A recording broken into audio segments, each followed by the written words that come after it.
Bien-aimé dans le Seigneur, je te salue dans le précieux nom de notre Seigneur Jésus-Christ et je suis ravi de te retrouver aujourd'hui dans le cadre de cette nouvelle capsule. Je demande ainsi pardon à toutes ces personnes qui nous ont, qui ont recherché la capsule de la semaine dernière sur les différentes plateformes, sur YouTube, sur Facebook, sur WhatsApp et qui n'ont pas reçu cela. C'est pour des raisons indépendantes de notre volonté. Mais la parole de Dieu dit que toute chose concourt bien de ceux qui aiment Dieu et qui sont appelés selon son dessein. Donc je crois fermement que s'il a permis justement que nous puissions la faire en milieu de semaine, c'est pour que toi, mon frère qui écoute cette vidéo, qui la regarde, toi, ma soeur qui la regarde et qui l'écoute, justement que ce message puisse te parvenir dans d'excellentes conditions pour cette semaine, surtout par rapport au thème que nous voulons aborder. Et je te remercie, toi qui t'es déjà abonné sur notre chaîne YouTube, toi qui t'es abonné sur notre page Facebook, toi qui partages, toi qui likes, toi qui commentes, je te dis merci parce que tu permets ainsi à l'œuvre de Dieu d'avancer dans d'excellentes conditions, car il a dit, allez, faites de toutes les nations des disciples. Et au travers de l'un de tes commentaires, au travers de ton partage, au travers de ton abonnement, tu es en train de susciter ainsi que des vies soient sauvées pour la gloire de notre Seigneur Jésus-Christ. Alors qu'il te bénisse encore en abondance. Et je tiens aussi comme ça à rappeler que nous avons dit ici que quelle qu'en soit ta conviction religieuse, il ne s'agit pas de conviction religieuse ici, mais il s'agit de croire en notre Seigneur Jésus-Christ et de se fier à sa parole justement pour partager selon sa volonté. Alors aujourd'hui, nous allons prendre un terme essentiel pour chacune de nos vies, pour nous tous qui sommes appelés enfants de Dieu, pour nous tous qui gardons notre espoir en notre Seigneur. Alors aujourd'hui, il est dit, le terme d'aujourd'hui, c'est pourquoi est-il important, pourquoi la foi est-elle essentielle dans notre marche avec le Seigneur?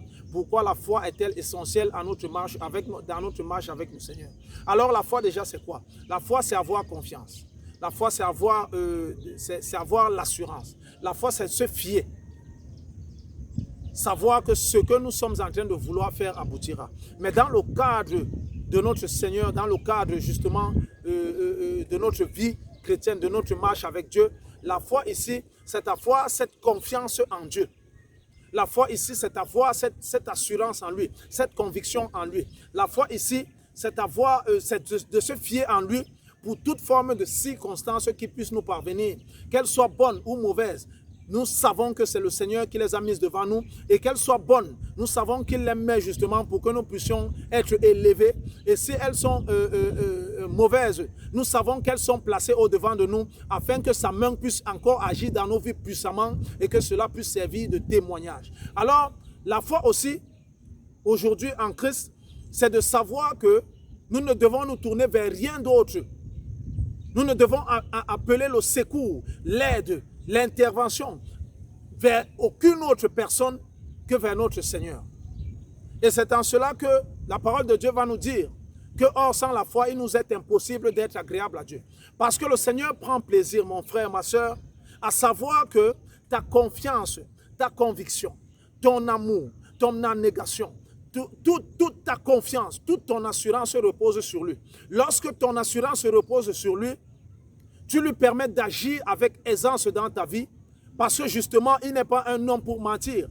Et il sait, pendant que ton assurance repose sur lui, que justement son intervention est une chose que tu attends. La parole de Dieu dit dans le livre d'Hébreux chapitre 11, verset 1, que la foi est une ferme assurance des choses que l'on espère, une démonstration de celles qu'on ne voit pas. Quand on parle de ferme assurance, des choses que l'on espère, c'est parce que dans la foi, nous croyons déjà avoir reçu, alors que la chose ne s'est même pas encore manifestée de façon physique. Mais nous croyons déjà que dans le spirituel, cette chose que nous avons demandée est déjà acquise, avant que cette chose devienne une démonstration physique. C'est de cette foi que je voudrais nous parler aujourd'hui. Et au sujet de cette foi, de nombreuses personnes l'ont manifesté dans la parole de Dieu. Et je voudrais nous parler de cette foi parce que je voudrais que nous atteignions cette dimension dans la recherche de l'approche envers notre Seigneur. Il y a de nombreuses personnes qui ont vécu cette expérience dans la parole de Dieu. Nous allons parler du centenier qui avait son serviteur malade et qui va venir auprès du Seigneur Jésus-Christ. Et lorsqu'il va dire au Seigneur Jésus-Christ, je ne suis pas digne de te recevoir chez moi, mais dis seulement un mot et je crois que mon serviteur sera guéri. Alors le Seigneur va se retourner auprès de tous ceux qui étaient autour de lui et même auprès de ses disciples. Et il leur dira, je vous le dis, dans tout Israël, il n'y a pas un homme qui a eu une aussi grande foi. Parce que le centenier savait qu'il avait en face de lui Dieu et qu'il pouvait alors lui demander et que ce qu'il était en train de lui demander était déjà une acquisition. Il y a aussi la femme qui va saigner pendant 12 années et qui a la ferme conviction que lorsqu'elle va seulement, si elle parvient, elle se dit en elle-même, si je parviens seulement à toucher sa robe, je serai guérie. Et lorsqu'elle va toucher la robe de Jésus, elle obtiendra la guérison. Il y a même les aveugles que le Seigneur guérissait. Et avant de les guérir, il va poser la question, mais croyez-vous que je puisse le faire? Croyez-vous que je puisse le faire? Et ces aveugles vont dire oui. Et il leur dira qu'il vous soit fait selon votre foi. Et même un peu plus loin dans l'Ancien Testament, on nous dira que Abraham était le père de la foi et que cela lui a été imputé en justice. Nous connaissons aussi l'histoire dans le livre de Daniel, Daniel chapitre 3, versets 17 à 18, l'histoire de Shadrach, Meshach et Abednego, qui malgré le fait qu'ils étaient devant l'oppresseur, qui leur demandait d'être idolâtres, ils ont su garder leur foi en notre Seigneur, sachant que quelle qu'en soit la punition qui leur était réservée, la chambre remplie de fournaises, ils avaient la ferme assurance que même en étant dans cette chambre pleine de fournaises, dans cette fournaise ardente, cette chambre remplie de feu, que le Seigneur se manifestera pour sa gloire. Ils avaient la ferme assurance que même s'ils meurent, ils seront ressuscités. Ils n'avaient aucune crainte. Ils n'ont pas été déstabilisés de quelque façon que ce soit. C'est de cette foi que je suis venu nous parler aujourd'hui, bien-aimés. Je suis venu nous parler de cette foi parce que nous, en tant qu'enfants de Dieu, nous avons cette habitude de dire aux autres lorsqu'ils sont en difficulté, et la foi, le Seigneur te bénira, et la foi, le Seigneur interviendra, et la foi, le Seigneur fera ci, le Seigneur fera ça. Nous le leur disons, mais nous-mêmes, nous n'expérimentons pas cela. Nous n'avons pas cette ferme conviction. Parce que si nous avions cette ferme conviction, il y a de nombreuses choses que nous avons demandées au Seigneur, que nous aurions déjà l'acquisition aujourd'hui, dont nous aurions déjà la manifestation aujourd'hui. Je nous parle d'élever notre façon de servir le Seigneur au travers de cette foi semblable à celle de Shadrach, Meshach, Abednego, semblable à celle du centenier, semblable à celle de toutes ces personnes que le Seigneur a guéries, seulement parce qu'ils savaient que leur foi, qui était basée sur lui, était une foi focalisée entièrement sur lui, était une ferme assurance, était une conviction remplie d'assurance. Bien-aimé, c'est de cette foi que je suis venu te parler. Car nous, enfants de Dieu, parfois nous demandons des choses. Mais nous ne savons même pas si ces choses que nous demandons sont demandées au Seigneur avec une foi fervente. Parce que dans ce que nous demandons, parfois le doute vient subsister. Parce que dans ce que nous demandons, nous n'avons même pas attendu l'heure que l'acquisition soit notre partage. Nous sommes déjà en train de nous tourner pour écouter l'autre qui nous dit « Je connais quelqu'un qui est capable de t'apporter cela dans ta vie.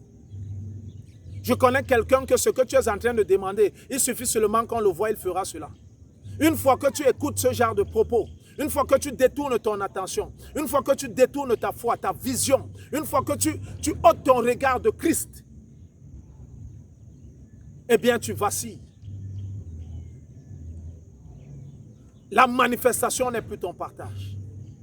Souvenons-nous qu'il avait son regard focalisé sur Christ, il a pu marcher sur l'eau. Mais dès qu'il a eu la crainte en lui, dès qu'il a eu le doute, dès qu'il a eu la peur, dès qu'il a ôté son regard de Christ pour regarder l'eau sur laquelle il marchait, il s'est mis à couler comme de la pierre. C'est de cette foi que je voudrais nous parler.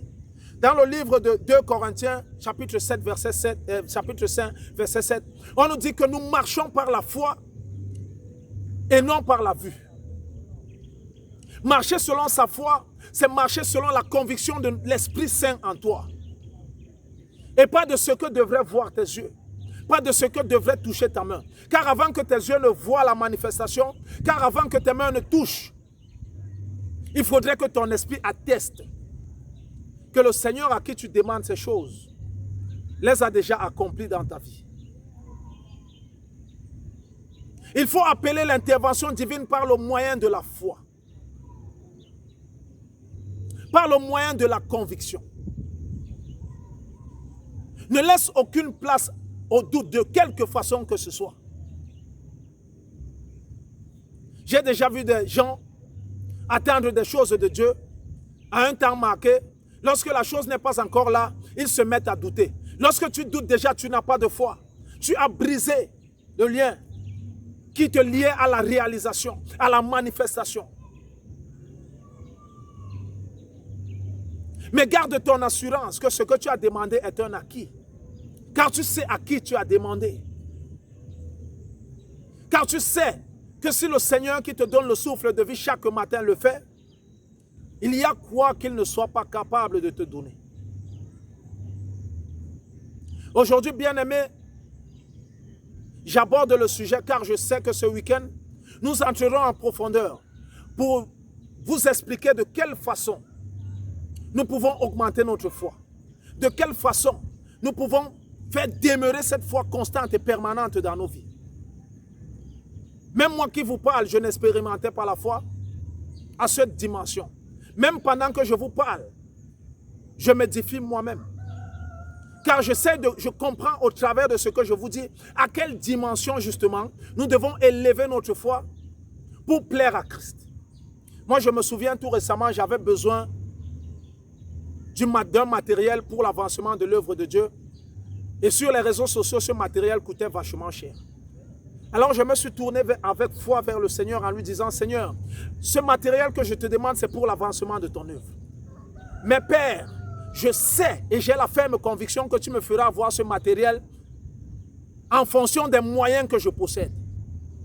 Et gloire à Dieu, quelques jours plus tard, il m'a répondu, car j'ai reçu le matériel à un prix plus bas que ce que j'avais moi-même prévu acheter. Il me restait de l'argent pour justement profiter aussi. Parce que j'avais gardé ma ferme assurance focalisée sur lui. Je disais en moi-même, Christ, Seigneur, je sais que toi seul peux faire quelque chose.